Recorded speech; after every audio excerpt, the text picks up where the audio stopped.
Hello students, I am Sanya, your art and craft teacher. Let's learn how to make a flower with paper.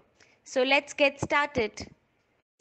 So students, for this activity we need Fevicol, crepe paper, fluorescent sheet and a scissors.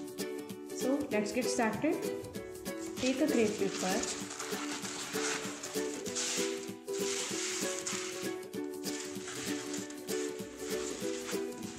You will crepe paper like this.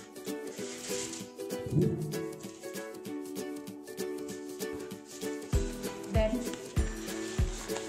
hold it like this.